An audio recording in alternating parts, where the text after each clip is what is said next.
have a debate about the female gaze, and we are not talking about lesbians. We're talking about the preferences of women for how they want men to look in movies and TV shows. So this was sparked by ex-user No Room for Wokeness. He posted a picture of Hugh Jackman as Wolverine, as well as Alan Ritchson in Reacher, shirtless, absolutely ripped, like 0% body fat, and said, "Notice how no one, not a single soul, has ever complained about the female gaze in entertainment." His implication being these two images are perfect examples of what women want to see in Hollywood actors.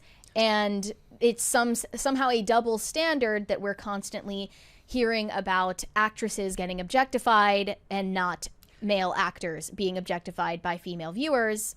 Now, all of the responses to this tweet were from women saying, actually, this is not an example of the female gaze. You're talking about stuff that men want to see. These are the physiques that men would want to see, and men would find them aspirational and attractive.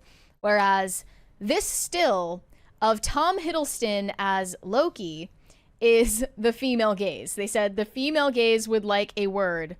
And I don't know, I didn't watch this show. I don't know why he's on his knees looking up at the sky like that, but he's fully clothed. Why is he wearing a leash? What is that? The Tom Hiddleston in general, I think, look, Loki notwithstanding, Tom Hiddleston in general is kind of held up in that regard. But he's also an actor that's done a lot of stuff other than Marvel. It's just that Marvel is what he gets the most credit for. Another comment said, "Liar, if he were 5'4", you would bounce him out." I mean, what does that have to do with anything, though? That's not, they're not saying...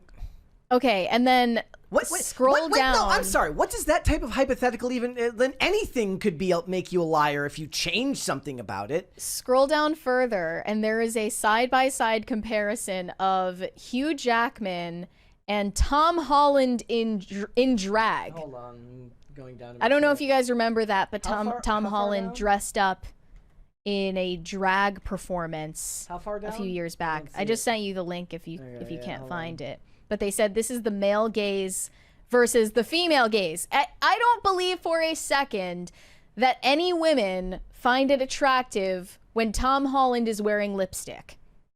Well, they're giving you it's a false comparison. This is a false dichotomy. Yes. I would say we can have a common sense middle ground between 0% body fat Wolverine Hugh Jackman and Tom Holland in drag. Yeah, but am I crazy for saying that? There were still plenty of women when they were criticizing this that said no, when they were criticizing and saying that no women are interested in Thor, that said, no, you're wrong. I'm a woman. There are these photos of Tom Hiddleston holding a puppy. You have that? Yep. And they're saying that he is the perfect example of the female gaze. They also mentioned David Tennant. Women are always swooning over him.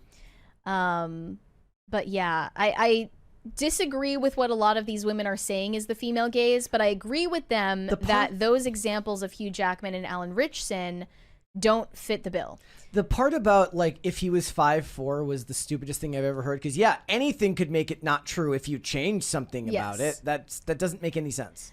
One of the replies said, the female gaze is perfectly exemplified by the fact that women are feral over Tom Hiddleston, while exactly 0 of us are attracted to Thor. And again, that is not... 0?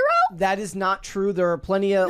literally, Vanessa Santos, friend of the channel, says, don't speak for me.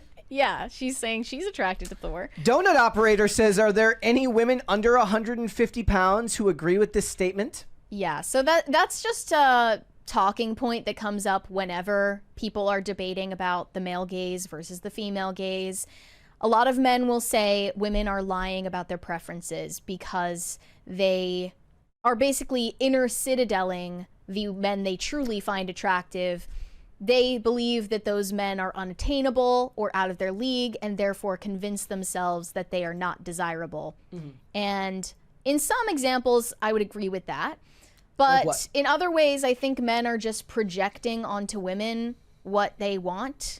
And at a certain point it just gets ridiculous. Like, women don't prefer men who are like on steroids and, you know, shirtless and covered in oil and like, is this the birth control have no fault? chest hair? Like, that's not what women actually prefer. Is this I saw somebody in the comments and one of them says it's the birth control. Oh, and somebody in the chat just said that as well. Is it the birth control that's causing women to say Tom Hiddleston over Ellen Richardson? I would say women not finding bodybuilders attractive has nothing to do with birth control, but women finding Tom Holland in lipstick attractive has everything to do with birth control. Does that make sense? Yes. Like, yes, it affects their preferences for sure, and that is proven that women who are on hormonal birth control have tricked their brains into thinking they are pregnant because they're not ovulating. And when you're pregnant, you prefer men who are lower testosterone, who will make a more suitable father for your children.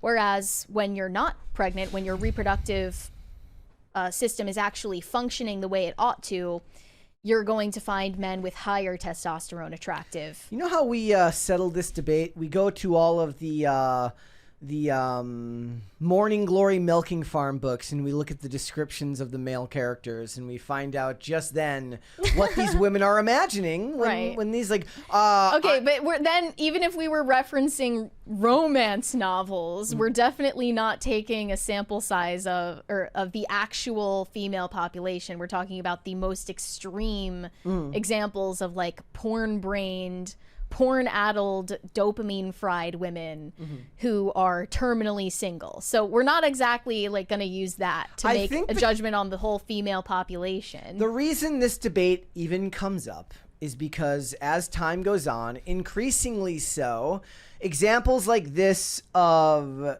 Reacher are going to keep happening more and more. Every TV show finds a way to get the males to take their shirts off so they can show off their physiques. And guys are kind of annoyed because a female character can't go a season without somebody talking about why them wearing this shirt is objectifying as the woman wears the sluttiest thing you've ever seen in the world to the world premiere. And they're annoyed that one is allowed and the other one is not, which is a completely separate discussion from whether, men or women actually like what they're seeing on screen. I can't know what's in the heart of another person, so it almost seems pointless to debate it. But they're wondering why one is never questioned and is actually celebrated, and the other one is vilified and told that you're inherently wrong for liking it when women wear less clothes or something like that. It's also funny, too, because I remember seeing an article about Reacher that mentions how in season 3 he has like another female sexual partner. Like it's a problematic trend, I guess, because he's sleeping around with women, and the idea is not because he's sleeping around, but it's because they're saying that the female characters aren't being given a chance to be fully developed because they're just love interests for Reacher, which of course wasn't true. The Roscoe character was great in season 1, but it's only problematic because it's not giving women the character development they want, not because they're criticizing the idea of rotating love interests. Everything guys have their power fantasy about is a problem, and they're just kind of annoyed. Well, to what you were saying about the supposed double standard, I did just see people hand-wringing over the costume for Mystique in Avengers Doomsday. They said Rebecca Romijn, did I say that? Yep, right? Rebecca Romijn. She used to be takes married up to to 7 Stamos. hours in the makeup chair to transform into Mystique, because obviously this character doesn't wear clothes, and people were like, why can't she just be fully clothed in the movie? I don't know. Why does Alan Rickson have to take his shirt off in every episode of Reacher? Exactly. So people are right to notice an asymmetry there. But I think if Hollywood wants to cater to the female gaze, it's going to have to go beyond what's just visible on screen. It's also about the way that they write the character and their personality. Like one woman pointed out, some women do like Thor, but it's more about his lovable himbo vibe than just the muscles. Like it's going to have to be giving you the full package, not just something that's visible on screen.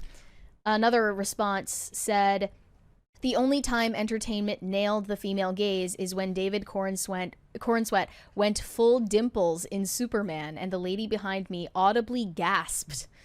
So that's not just about David Cornsweet's physique either. Mm-hmm. You know, it has to kind of span multiple aspects of the character, not just what he looks like shirtless. Yeah. If you're looking to really cater to what women want. Well, I mean, then we're just talking about, like, differences between men and women. Yeah. Men being more visually attuned and caring more about that than women. But, you know, they would notice. It's kind of like when you talk about how men would notice if the woman wasn't wearing makeup, but they don't notice when they are.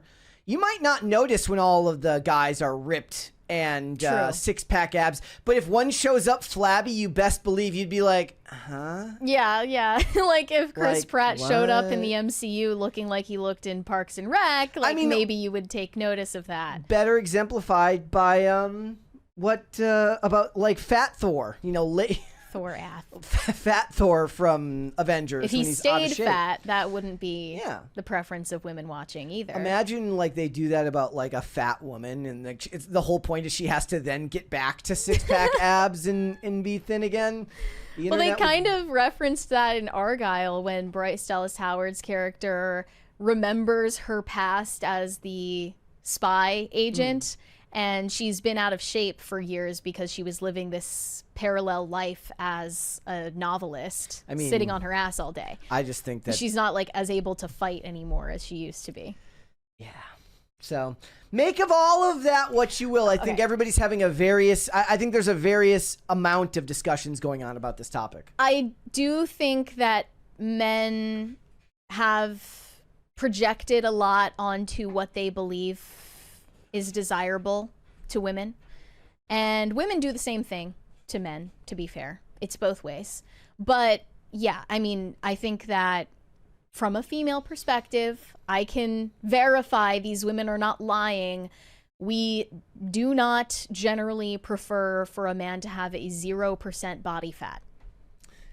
Well, we'll have to wait and see whether things change in Hollywood, but my guess is we get a lot more Reacher shirtless than we do, women in these cases. I mean, a lot of men like looking at shirtless men too, straight ones included. It was so funny because in Reacher season 3, it started to seem like they were looking for situations that would require him to remove his shirt. They did the same thing in Witcher with Henry Cavill. Where they're like, he had to jump into the water to escape. I'm like, well, he did that because the director was like, how can we get him to have to take his shirt off? Same thing was true of Oliver Queen in Arrow. He was always working out shirtless down there. And to be fair, in the show, they at least let Felicity be the audience and be like, I liked it when he did that.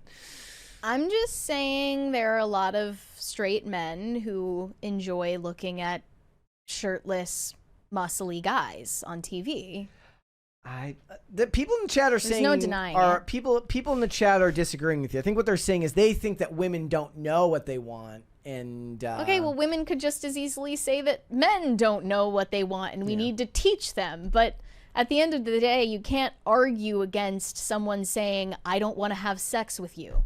Like, there's no like facts and logic argument that you can offer to like make someone want you. Like, that's all I'm saying. And most of the guys who are commenting on this debate online look nothing like Hugh Jackman or Alan Ritchson. So that makes it even weirder. Like, are they hoping that women don't find them attractive? Because I guarantee they don't look like Alan Ritchson. Body dysmorphia is the new trend for men now. Yeah, they're calling it what is it called? Bigorexia? Like young men are increasingly reporting that they have body dysmorphia from going to the gym too much and like consuming a bunch of fitness content on Instagram and TikTok, and it warps their perception of how they ought to look. So they like perceive themselves in the mirror to be smaller than they actually are. Let us know in the comments, guys, whether you agree or disagree, because it seems to be a pretty divisive issue in the chat. Thanks for watching. Listen to full episodes of Pop Culture Crisis on Spotify. Keep up with us on social media and make sure you subscribe and ring that bell so you never miss the show. Bye, guys.